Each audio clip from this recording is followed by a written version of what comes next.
15번 문제 보자. 대손금 및 대손 충당금에 대한 대화이다. 옳지 않은 설명을 한 사람은 누구인가?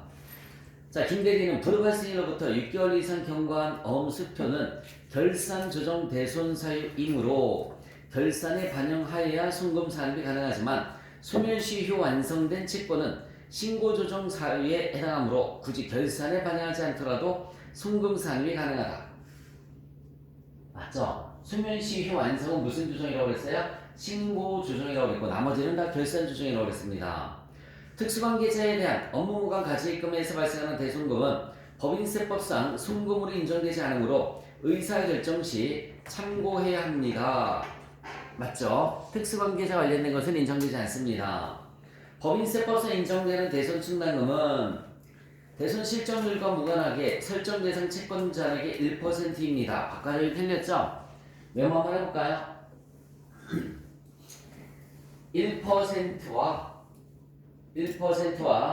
대손 실적률 중 큰 비율 1%와 대손 실적률 중 큰 비율 1%와 대손 실적률 중 큰 비율. 그래서 박과장이 틀렸습니다. 대손 충당금의 설정 대상 채권은 매출 채권뿐만 아니라 대여금, 어음상의 채권, 미세금 등도 포함된다. 맞습니다. 16번. 자, 법인세법상 퇴직급여 충당금에 대한 설명 중 가장 옳지 않은 것을 물었습니다. 퇴직급여 충당금이란 임원 또는 사유인이 퇴직할 때 퇴직금의 지급을 위해서 당해 법인이 그 사업연도의 손비로서 계산한 충당금을 의미한다. 손비는 비용을 의미하는 말이에요. 비용으로서 계산한 충당금을 의미한다. 맞는 표현이고요. 퇴직급여 충당금의 법인세법상 한도를 계산할 때 기준이 되는 총 금액에는 봉급, 상여, 수당과 이익처분에 의한 상여금은 포함되나 송금불산입 때는 인건비나 인정상여는 포함되지 않습니다. 인정상여가 뭐냐면 예를 들면 채권자 불분명 사채이자 소득처분은 뭐라고 그랬지? 상여. 이런 걸 갖다 우리가 인정상여라는 말을 쓰는 거예요.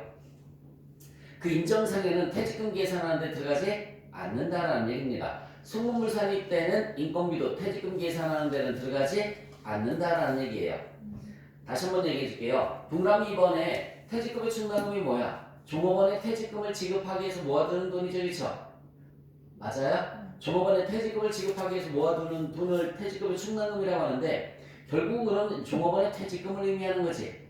종업원 퇴직금 계산하는 데는 송금불산입 때는 인건비 들어가면 안 된다. 그 다음에 법인세법에서 처분당한 인정상여는 퇴직금 지급 대상이 아니라는 얘기야. 됐죠, 여러분? 자, 3번에 뭐가 틀렸을까요? 퇴직금 충당금 한도 추가액은 송금 불산입하고 기타 사회의 취가 아니라 뭐가 되는 거지? 유보로 소득 처분한다. 그래서 3번이 틀렸습니다. 4번 퇴직금 추계액은 당일 사업연도 말에 전 임직원이 퇴직할 경우 지급해야 될 퇴직금 총액으로 원칙적으로 당 법인의 퇴직금 지급 규정에 의하나 규정이 없을 때는 근로자 퇴직급여 보장법이 정하는 바에 따라 계산하는 금액을 한다. 맞습니다. 원칙적으로는 회사 규정이고요. 회사 규정이 없으면 근로자 퇴직급여 보장법을 따른다 라고 알아두시면 돼요. 17번 대표이사로부터 시가 5억 원의 토지를 얼마에 사왔습니까, 여러분? 8억 원에 사왔어요. 8억 원에 사왔습니다. 장부상 관련된 회계 처리는 다음과 같다. 비싸게 사왔죠, 그쵸? 고가 매입이에요. 고가 매입도 여기 잠깐만 자, 결론부터 얘기해 줄게요. 고가 매입 시에는 일단은 세무 조정이 두 개 나옵니다. 세무 조정이 두 개 나와요. 자, 첫 번째 특수관계자와의 거래입니다. 특수관계자와의 거래는 부당행위로 봐요. 부당행위입니다. 특수관계자와의 거래는 부당행위로 봐요. 지금 얼마짜리를 얼마에 사왔어요? 5억짜리를 8억에 사왔죠, 그렇죠? 5억짜리를 여기 봐. 5억짜리를 8억에 취득을 했습니다. 그러면 첫 번째 세무조정은 뭐냐면 첫 번째 세무조정은 자산이 과대계상됐단 말이야. 자산이 과대계상됐어요. 얼마가 정상인데 5억이 정상인데 얼마가 되버렸어? 8억. 그래서 3억만큼 토지라는 자산이 과대기 상대적이죠. 그래서 자산이 과대기 상대인 거 빼주는 세무조정 송금산입 토지 3억 이렇게 소득처분은 마이너스 6억 얘가 마이너스니까 마이너스 6이죠. 자산부채 관련된 소득처분은 유보라고 그랬잖아, 그렇지? 자산부채 관련된 소득처분은 유보란 말이에요. 그래서 자산이 과대기 상대했으니까 빼주는 세무조정을 이렇게 해줘야 됩니다. 자, 두 번째는 부당 행위에 관련된 세무조정을 해줘야 되겠죠. 자, 누가 이득을 받습니까? 대표이사가 이득을 받죠, 그렇죠? 대표이사 상여 처분해줘야 되겠죠. 상여 금액은 얼마? 3억에 대해서. 왜? 고가 매입이니까 고가 매입에 대해서 입금 산입 이렇게 세무조정을 해주시면 되는 거예요. 세무조정 몇 개 나온다고요? 2개. 하나는 자산이 과대기 상대했으니까 빼주는 세무조정 해줘야 되고요. 두 번째는 부당행위에 대한 세무조정을 해줘야 되는 거야. 자, 그런데 만약에 여기 본래 특수관계자가 아니면 특수관계자가 아니에요. 그러면 이건 의제 기부금이 되는 거야. 특수관계자가 아니면 의제 기부금이 됩니다. 고가매입 시에는 저가양도 시에는 마이너스 30%라고 했죠. 고가매입 시에는 플러스 30%예요. 여기 볼래 5억 곱하기 1 플러스 30% 이렇게. 저가양도일 때는 마이너스고요. 고가매입일 때는 플러스입니다. 그럼 얘가 정상가액이 얼마가 되는 거죠? 6억 5천만 원이죠. 6억 5천. 다시 한번 정상가액이 얼마라고요? 6억 5천. 6억 5천만 원짜리를 얼마에 취득한 거야? 8억에 취득한 거라고요. 6억 5천만 원짜리를 8억에 취득한 거야. 그러니까 첫 번째 세무조정은 자산이 과대계산됐잖아요. 자산이 과대계산됐으니까 빼주는 세무조정 송금산입 토지 금액은 얼마? 1억 5천만 원 빼줘야 되겠죠, 그쵸? 소득처분은 마이너스 6호가 되는 거고요. 마이너스 6호가 되는 거고. 자, 두 번째 의제 기부금에 대해서. 의제 기부금은 여기 봐요. 얼마가 의제 기부금이라고 그랬어요? 1억 5천만 원이라고 그랬죠, 그쵸? 만약에 의제 기부금이 특례나 일반에 해당이 되면 일반 기부금이면 특례는 뭐라고 그랬어요? 국가나 지방자치단체 맞잖아요, 그쵸? 일반 기부금은 뭐 종교단체 뭐 이런 데가 있겠죠, 그쵸? 에 해당하면 한도 초과액만 뭐 해주면 되는 거죠? 손급 불산입 해주면 되는 거죠. 그리고 어차피 이거 소금불산입 때 이거 다음 년도에 승급을 인정을 받는다라고 했습니다. 만약에 개인이야, 개인. 그러면 기타 기부금이죠, 그쵸?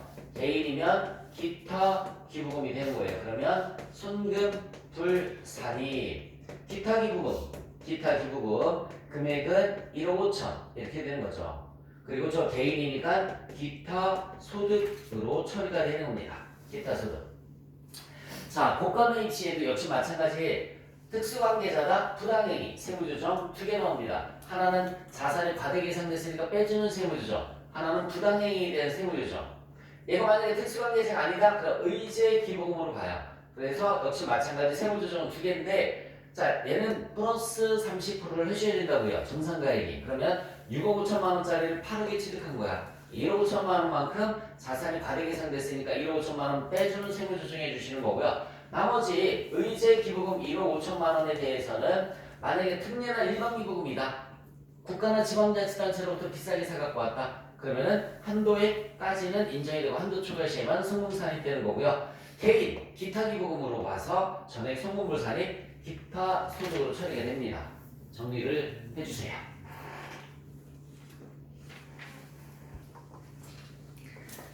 18번 문제. 외국 납부세 공제액을 계산하면 얼마인가? 여러분 일단 외국에서 납부한 게 얼마 있어요?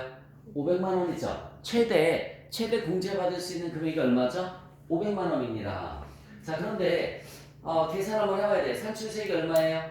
2천만 원 나와 있죠. 산출세액 2천만 원 곱하기 써보세요. 2천만 원 곱하기 과세표준 2억분의 과세 표준에 산입된 국외 원천 소득이 6천만 원 있습니다. 그러면 얼마 나오죠? 2천만 원 곱하기 2억 분의 6천만 원. 얼마 나와요 그러면? 600만 원 나오나요? 근데 외국에서 납부한 게 얼마래? 500. 근데 600만 원 해줄 이유가 없죠, 그쵸? 500만 원. 만약에 여기 잠깐만 거기 들어봐요. 산출세 곱하기 과세 표준분에 과세 표준에 포함된 국외 원천 소득한 게 지금 600만 원 나왔지. 그런데 외국에 납부한 게 500이 아니라 1,500이면 이번에는 얼마만 해주겠다고요? 600만 원만 해주겠다. 그런 의미입니다. 어쨌든 이 문제에서는 500만 원이 답이고요. 자, 넘어가서 19번 문제입니다. 법인세 신고 납부와 관련된 설명 중 가장 옳지 않은 것을 물었어요. 내부법인은 법인 설립 신고 또는 사업자 등록 시 사업연도를 신고해야 하며 신고하지 않은 경우에는 매년 1월 1일부터 12월 31일까지를 그 법인의 사업연도로 한다. 맞죠? 네, 신고를 하지 않으면 1월 1일부터 12월 31일까지를 그 법인의 사업연도로 보는 거예요. 중간연합세액의 계산 방법에는 직전 사업연도 부담액의 50%를 계산하는 방법과 중간연합 기간을 1사업연도로 계산하는 방법이 있으며 이 중 한 가지 방법을 선택할 수 있다. 자, 우리 법인세 중간연합은 볼까요? 사업연도가 일반적인 사업연도는 몇 월 며칠부터일까요? 1월 1일부터 12월 31일까지죠. 이때 세금을 언제까지 납부하는 거예요? 3월 31일까지 납부를 하게 되는데 3월 31일까지 납부를 하게 되는데 1년치 세금을 한 번에 납부를 하려고 하면 부담되니까 6개월치를 이렇게 잘라서 6월 30일까지 요 기간을 우리가 뭐라고 하느냐면 중간기간이라는 말을 쓰는 겁니다. 요 기간을 중간기간이라고 해서 요 기간 동안에 세액을 중간예납세액이라고 해요. 중간예납세액. 그래서 이 중간예납세액을 몇 월 며칠까지 납부를 해줘야 되냐면 8월 31일까지 중간예납세액을 납부를 합니다. 8월 31일까지 중간예납세액을 납부를 해주는 거예요. 이 중간예납세액을 계산하는 방법이 두 가지가 있어요. 직전 사업연도 납부세액의 몇 분의면 2분의 1을 납부를 하는 방법이 있고요. 이게 제일 간단한 방법이죠, 그렇죠? 근데 중간연합세액이 직전 사업연도의 2분의 1, 즉 50% 납부를 하는 방법이 있는데 작년에 비해서 실적이 현저히 안 좋아요. 만약에 매출액이 작년에 3분의 1에 미달합니다. 그러면 매출액이 뚝 떨어졌다는 얘기죠. 그러면 요 기간을 중간기간을 가결산을 해서 계산을 하는 방법 두 가지가 있다라고 생각을 해주시면 돼요. 중간기간 결산을 해서 계산하는 방법이 있다라는 거. 그래서 이때 100원을 납부를 했습니다. 100원을 납부를 했어요. 1년치 계산을 해봤더니 300원이 나왔어요. 1년치 계산을 해봤더니 300원이 나왔어요. 그럼 미리 납부한 중간연합세액이 얼마 있으니까 100원 있죠? 그러니까는 3월 31일까지는 얼마만 납부를 하면 되는 거예요? 200원만 납부를 하면 이런 구조가 되는 겁니다.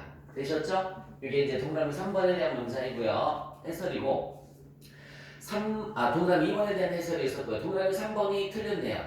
각 사업연도 소득금액이 없거나 결손금이 있는 경우에는 법인세를 신고할 의무가 없다. 여러분 신고를 하지 않으면 세무서에서 이 회사가 적정하는지 알 수 있어요? 없어요? 없어요. 그래서 각 사업연도 소득이 없거나 결손이 있는 경우에도 결손금이 있는 경우에도 반드시 법인세 신고를 해줘야 되는 겁니다. 납부세액이 1,000만 원을 초과할 때에는 일정 금액을 분납할 수 있다. 맞죠? 그래서 납부세액이 만약에 납부세액이 1,500만 원으로 가정을 하면 첫 번째는 1,000만 원 납부를 하고요. 1,000만 원 먼저 납부를 하고 두 번째 500만 원은 분납할 수가 있는 거예요. 1개월 이내 중소기업은 2개월 이내에 분납할 수 있다. 그래서 1,000만 원 먼저 납부를 하고 나머지 500만 원을 분납할 수 있는데 1개월 이내에 분납할 수 있다고요. 중소기업은 몇 개월 이내? 2개월 이내. 만약에 납부세액이 2,000만 원으로 가정을 하면 2천만 원으로 가정을 하면 첫 번째 50% 2천만 원 이상일 때는 2천만 원 이상일 때는 2천만 원 이상일 때는 50%의 금액을 먼저 납부를 하고요. 50%의 금액을 납부하고 나머지 50%를 역시 마찬가지 분납할 수 있다라고 생각을 해주시면 되는 겁니다. 이것도 알아두셔야 돼요. 그래서 납부세 1,000만 원을 추가하는 경우에는 초과한 금액을 분납할 수 있고요. 2천만 원을 추가하는 경우에는 50%의 금액을 분납할 수 있는데 1개월 이내에 분납할 수 있다. 중수기업은 2개월이라고 했습니다. 20번 문제를 한번 봅시다. 자, 세법이 규정하는 의무를 위반한 경우에 국세기본법 또는 개별세법에서 정하는 바에 따라 가산세를 적용하고 있다. 자, 다음 중 가산세와 관련해서 잘못된 주장을 하고 있는 사람은 누구인가? 자, 7과장 봤더니 납세 의무자가 법정 신고 기한 내에 세법에 따른 과세표준 신고서를 제출하지 아니한 경우 밑줄 쳐보세요. 과세표준 신고서를 제출하지 아니한 경우 신고를 하지 않았다는 얘기죠. 그래서 무신고 가산세가 적용됩니다. 20% 이렇게 써보세요. 20% 무신고 가산세는 20%예요. 무신고 가산세는 20%. 콤마시고 부당은 40%. 부당 무신고는 40%. 부당이 뭐죠? 고의로 신고를 안 했다는 얘기죠. 부당 무신고는 40%인데 일반 무신고는 20%입니다. 납세자가 법정 신고 기한 내에 신고한 과세 표준이 세법에 신고해야 할 과세 표준에 미달하는 경우에는 과소신고 가산세가 적용됩니다. 맞죠? 원천인수세액을 납부기한을 경과해서 납부하거나 납부하지 아니한 경우에는 원천인수 울성시에 가산세가 적용되는 것도 맞고요. 허대리를 봤더니 납세자가 세법에 따른 납부기한 내에 국세를 납부하지 아니하거나 납부한 세액이 납부하여야 할 세액에 미달한 경우 납부울성시에 가산세가 적용되나 환급받은 세액이 세법에 따라 환급을 받아야 될 세액을 초과하는 경우에는 별도의 가산세가 적용되지 않습니다. 허대리가 틀렸죠? 여러분 환급도 너무 많이 받으면 가산세가 적용된다고요. 그래서 틀린 사람은 허대리니까 됩니다. 칠판 먼저 정리해주세요.